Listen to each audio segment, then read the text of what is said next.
Hello, seniors. We are wrapping up chapter 15 today. Before we start that, a quick thank you to those of you who dropped by office hours. That's not mandatory in any way, at least of yet. It's really just for you to ask questions and check in if you would like. You don't have to show up. Oh!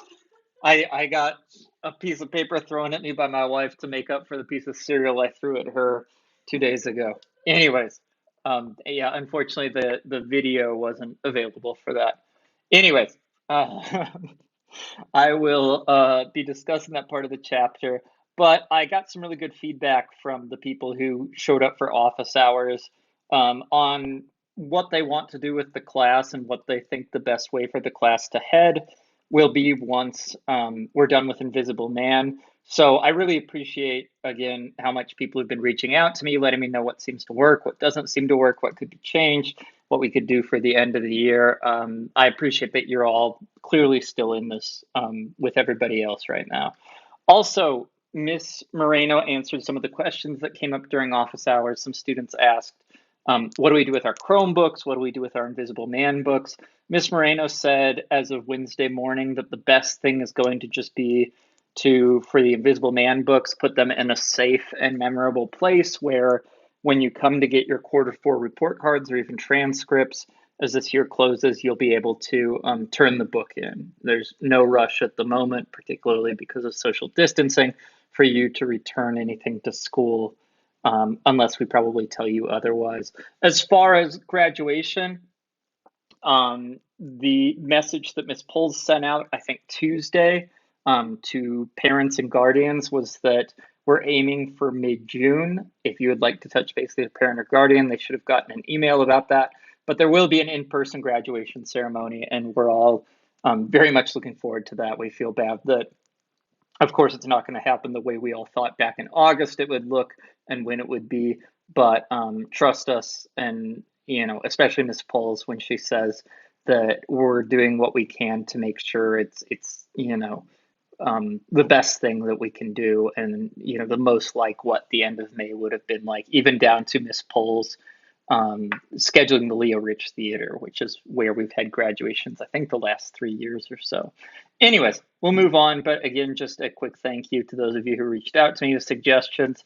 And a quick reminder again that study hall isn't, or not study hall is mandatory. We'll talk about that soon. But office hours are not mandatory, but it's a highlight of my day to get to see you guys. If you swing by and just say hi, tell me what you've been watching. Tell me what good places are doing delivery or takeout.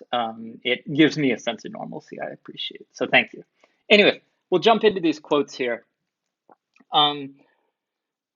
Chapter 15, the end of it, which is really probably the last 15 or 20 paragraphs of the chapter, is the narrator dealing with the fallout, literally, of breaking the statue, the black jockey bank that was in his room at Mary's, and having to kind of make sense of how to get rid of that. And I think, again, Ellison is being very, very symbolic. He goes out of his way to point out some parts that seem very symbolic, but then I think, even if you dig into the obvious symbols in this, you get further down. So I'll read this one. Obviously has a word I'm going to be skipping over. I debated whether or not to include a quote with this kind of word in it, but I think it was such an important sense of the narrator's identity, and especially how his identity is determined, that I decided it would still be valuable to talk about. So apologies for any discomfort. Seeing that word, it's, of course, in the book itself. I'm not going to be saying it, but I felt like it would lead to valuable discussion. I mean, you, she called, come on back and get your trash, and don't ever put your trash in my can again. She was a short yellow woman with a pince nez on a chain, her hair pinned up in knots. We keep our place clean and respectable, and we don't want you field N-words coming up here from the South and ruining things, she shouted with blazing hate. So I think the biggest thing that's happening throughout the end of chapter 15 is the narrators realizing how tough and mean and separate and competitive the world is outside Mary's. And we have, of course, the narrator being called out by these different people who see him trying to get rid of the statue remnants. But I think the most telling thing here is the ability that this character has to understand that the narrator, in some ways, has a different identity than her. I think it's been quite a while, maybe even as far back as the scene in the diner, when somebody has called out the narrator for being Southern and been overtly right. Obviously, this lady does it in a more hateful way, but she's bringing up that he's from the South and has come up here. I think there's a sense of kind of regionalism. And she seems to be saying that we keep our place clean and respectable. The idea, I think, is that Southern Black men and women are not those things. And so, again, if Mary and Mary's apartment represented a place where the narrator's identity, in the best sort of way, was erased or at least kind of glossed over, he wasn't seen as Southern, he wasn't seen as a man, he wasn't seen as somebody dirty. Um, by leaving the apartment, people are instantly saying, you're all these bad things, plus you're Southern. And I think another interesting comment is that the narrator's been very discomforted by the racism of the North in a certain way that it's kind of quiet or kind of soft racism, that nobody's kind of using the N word the way this woman is. They're simply acting as though he doesn't exist, or smiling when he seems useful to them. This woman, who we assume is Black because she's in Harlem, um, calls him the N word. And I think in a way it kind of goes back to Dr. Bledsoe calling him the N word.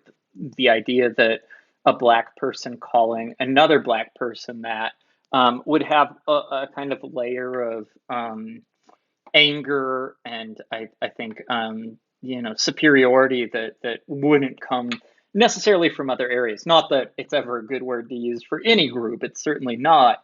But I think Ellison is telling us that, again, just because you're Black, and I realize how silly this statement is, but I think Ellison feels the need to constantly remind us, just because you have one trait in common with somebody, you're Black, you're a male, you make a certain amount of money, you came from a certain part of the world, that doesn't make you their friend. And in some cases, not having that trait pretty much assures that you'll be an enemy. So I think just because the narrator is Black in Harlem does not get him the benefit of the doubt that I know as a white reader, probably assumed he was going to get. That if anything, he's coming into more overt conflict and more overtly racial conflict with the other Black residents of Harlem than he's coming into with white New Yorkers. Not to say that they're more racist, not to say that race is a bigger thing for them, but I think Ellison has Black characters using the N word in a lot of cases for that specific reason, to say just because you share the trait of race with somebody doesn't mean that you and that other person are always going to be on the same side of something. So we move here. People were looking to, or were stopping to look. A super from the building down the block came out and stood in the middle of the walk, pounding his fist against his palm with a dry, smacking sound. I hesitated, embarrassed and annoyed. Was this woman crazy? Another thing that we'll see throughout this section is that the narrator hasn't just miscalculated this woman, he's miscalculated the community. I think this goes back to at the beginning of chapter 15, him not understanding why people are banging on the pipe that brings the heat to their rooms, because he hasn't been part of that community long enough to kind of truly integrate into it, truly become known, truly pick up the ideas of kind of how culture works or how community works. And so the super, which I would be interested to know if this is the superintendent of the building he was in with Mary, but he comes out and he's clearly ready to fight if need be. He's going to protect the woman from the quote just up above if anything goes south. And the narrator asks, was this woman crazy? I think we see the idea of madness, mental illness, insanity, whatever we want to call it, a lot in this book. But to the woman, the narrator's crazy because he's from somewhere else and trying to do those things in a new place where he's the outsider. The narrator, I think, is mapping his own ideas about how people should act onto this woman. And so, in a way, maybe it's just a breakdown of sympathy that nobody understands where the other person is exactly coming from. And instead of kind of trying to figure out the details and the different groups that one belongs to and the different experiences that they've had, the different identities that they claim, we simply say, well, that person's crazy. That explains who they are better than having to sit down and figure out what's going on. I think the best example of this, of course, would be the vet. Who was a world famous doctor, highly educated, helped people. And then when he was, almost lynched in his town for practicing medicine, it sounds like, became the quote unquote crazy that we meet in, I think, chapter 3 or so. And again, the idea that he's mad takes everything he has to say out of context. If we can say, well, he's just crazy, it doesn't matter what he has to say at that point. So I think the narrator, in some way, and probably Ellison in some ways, having the narrator reuse that trope that if you just call somebody crazy, in some ways, that saps any credibility or any kind of agreement that people should have with them if they're crazy. All right, moving on to the next quote here. What does it matter, miss? I called up to her. When the collectors come, garbage is garbage. I just didn't want to throw it into the street.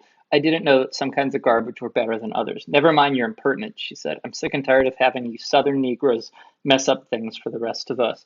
I think going back to Mary talking about the coffee grounds, talking about the roaches, we have this sense here again of garbage as garbage. And I think we clearly see those words as loaded, the idea of garbage, not just waste accumulated from some process, but also garbage being something to kind of be looked down upon, a kind of negative element.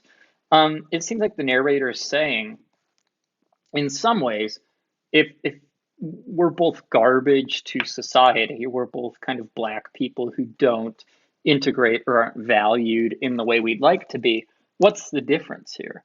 In a sense, kind of, I think the narrator is making perhaps a racist claim by saying garbage is garbage, and perhaps talking about either the belief he has about his own race or the belief others have about his race at this time.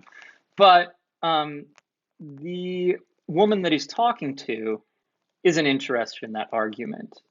If we're both, again, being grouped together and supposed to support each other by being Black or by being male or whatever it may be, this woman says no, that's not the case. And she brings it back to regionalism. That this isn't about being Black, it's about being Black in a certain part of the country, specifically in the North or in the South. And so I think we see the narrator using this metaphor and, in a sense, almost taking the kind of racist view that, and whether or not he sincerely believes that we could debate, but taking the racist view that a race that's seen as inferior is a race that's seen as inferior. Shouldn't everybody in that race then kind of be united if that's the perception of them? And the woman he's speaking to says that's not the case. If you think garbage is garbage, you're unclear on what the most important elements of garbage really are. And I think that that's again, telling sense of how different, how hard, how scary life will be outside of Mary's room that he had been renting. So we see the narrator in the next quote exploding with anger. And I think we see this as far back as his first meeting with Dr. Bledsoe, where he says he's going to tell Dr. Bledsoe that he's going to tell Mr. Norton that Dr. Bledsoe lied to him. He threatens Bledsoe. We see it in some other places. I think the other really big place this comes up is with Brockway, the fight with Brockway, where the narrator says, I'm going to kill you. And they seem to be pretty seriously fighting to the death. So with that in context, I think we have to ask what brings the narrator to this point of almost murderous rage where he doesn't necessarily recognize himself. I'll read the quote. That's enough out of you, you piece of yellow gone to waste. Unless you still want to call the police, my voice had taken on a new shrill pitch. Excuse me. I've done what you wanted me to do. Another word and I'll do what I want to do. She looked at me with widening eyes. I believe you would, she said, opening the door. I believe you would. I not only would, I'd love it, I said. I can see that you're no gentleman, she called, slamming the door. I think there's an interesting reversal here. I mean, earlier, And maybe it's just an insult, but earlier the woman was calling him, a Southern Negro and worse.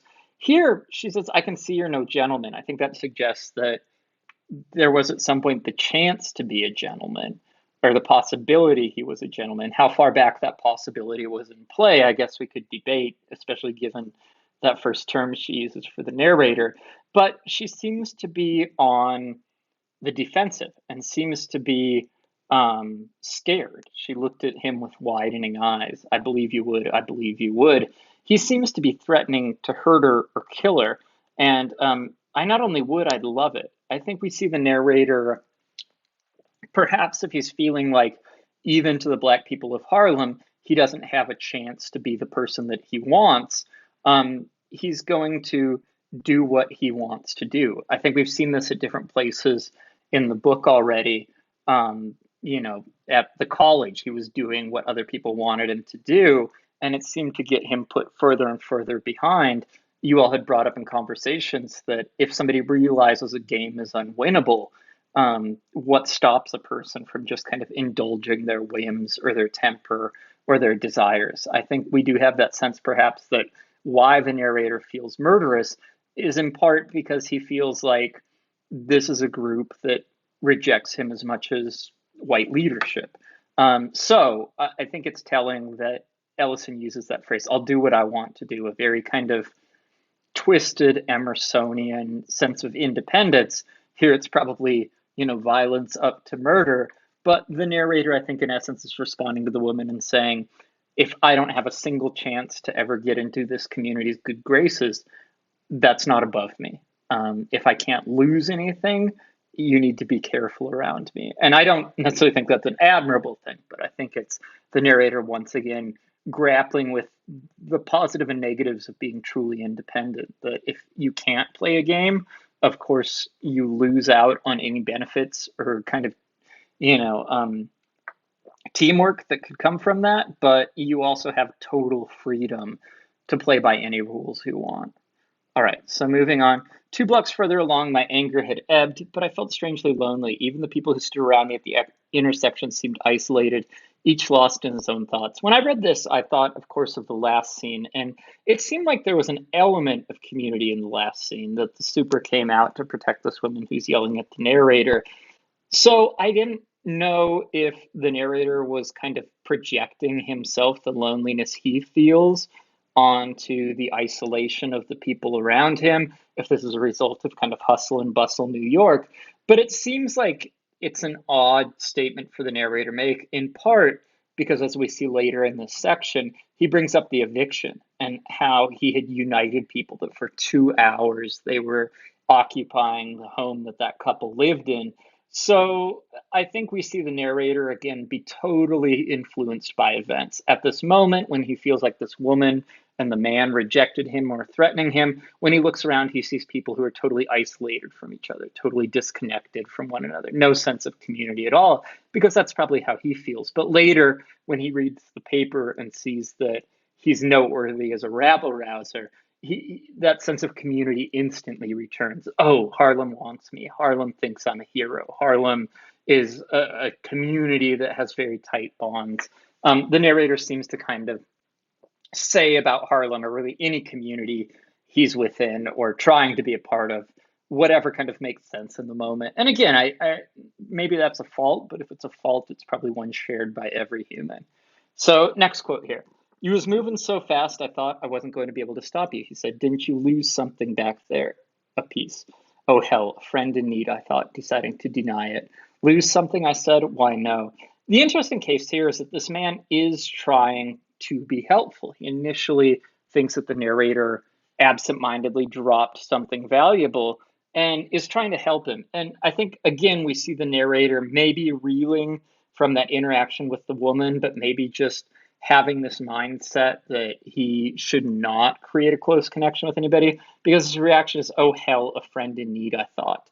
That he's disappointed, he's even angered that this man feels the right or feels the obligation to make his life better. I suppose in a way, this man in this scene is a bit like Mary, that he's going out of his way to try to help the narrator, and the narrator feels put off and burdened and angered by the idea that somebody's going to kind of become involved in his life, even if it's to benefit him. All right. So we continue their conversation. Oops, sorry. We continue. Come on. We continue their conversation in the next part here. What on earth are you talking about now? I said. I tell you I didn't lose anything. Man, don't tell me I've seen you. What the hell you mean? He said, furtively removing the package from his pocket. This here feels like a money or a gun. I'm sorry, feels like money or a gun or something, and I know damn well I've seen you drop it.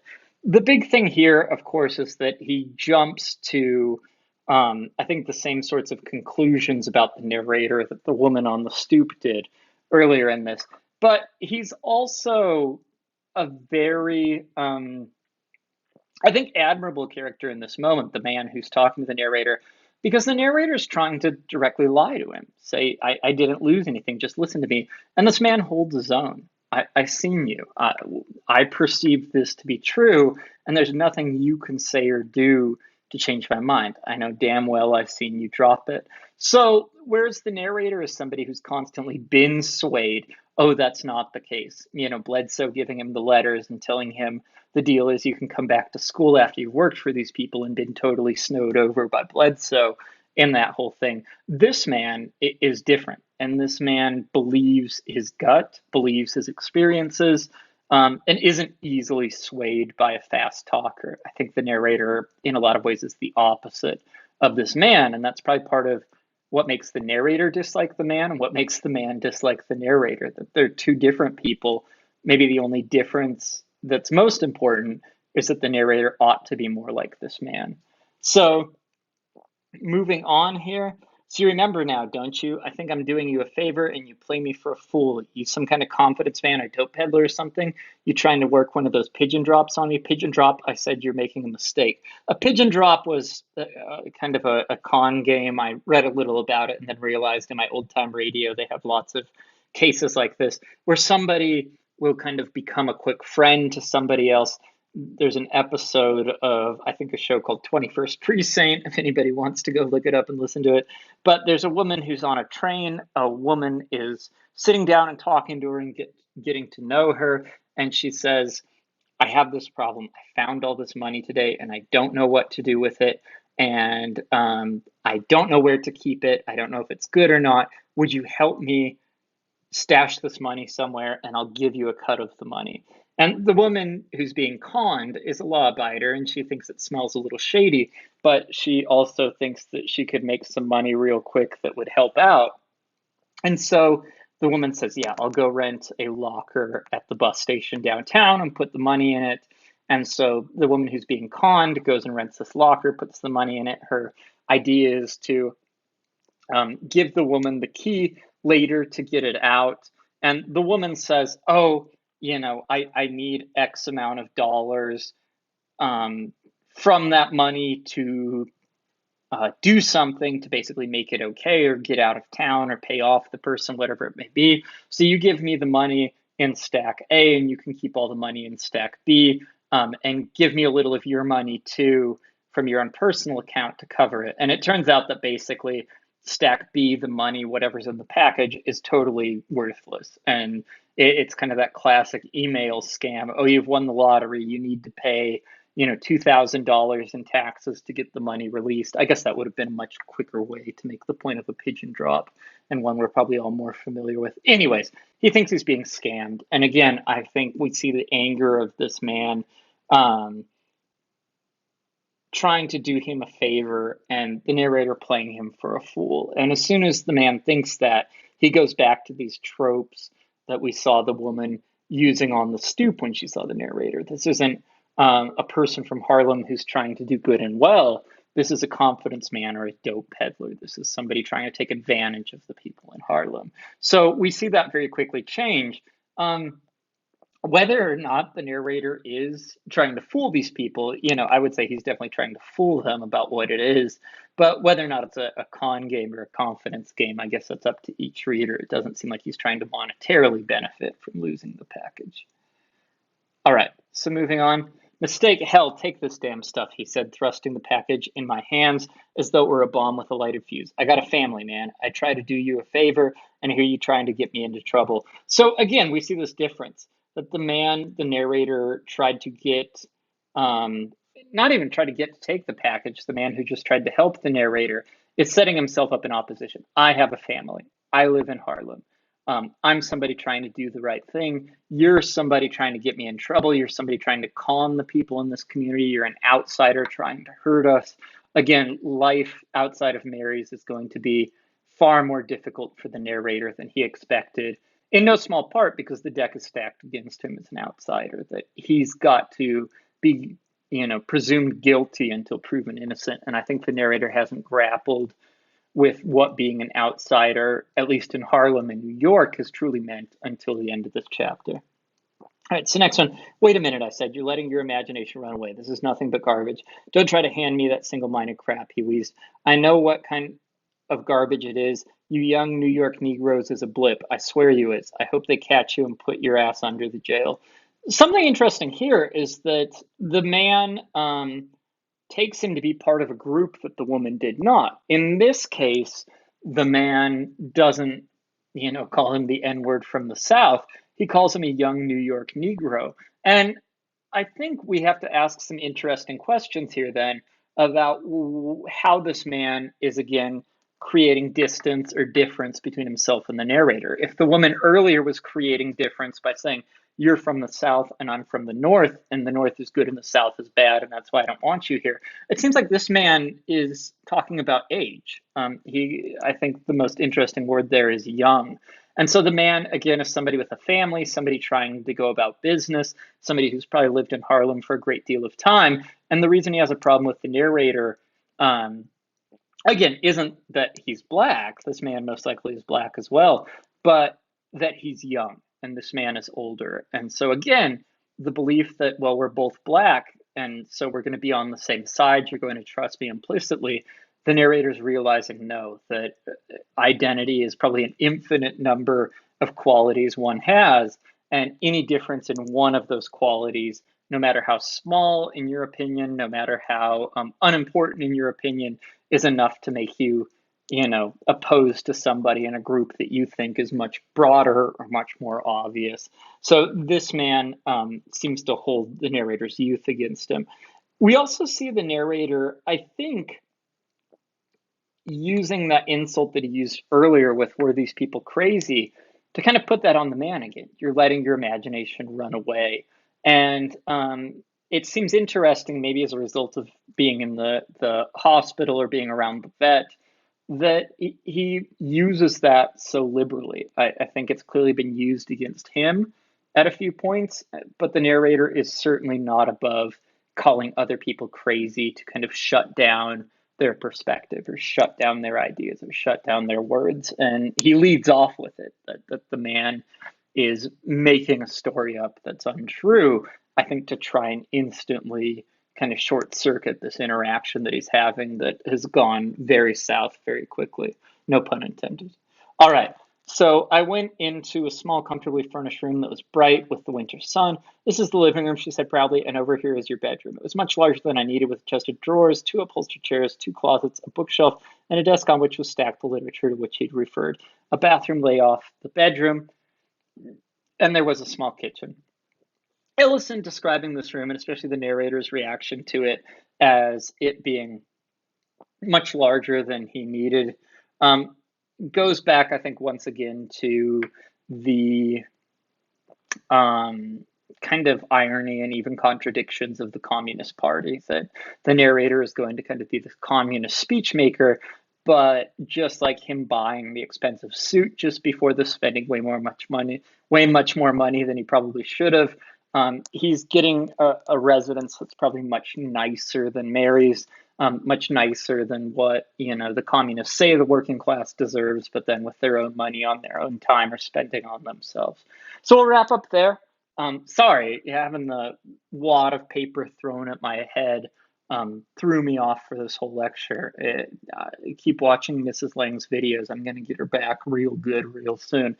But anyways, I hope you all are doing well and continuing to make progress and continuing to get ideas out of these, and basically just maintaining both your physical and your mental health during the quarantine. I truly truly hope all of you are taking care of yourselves, doing well, and I enjoy getting to see you, so feel free to drop by office hours and say hi.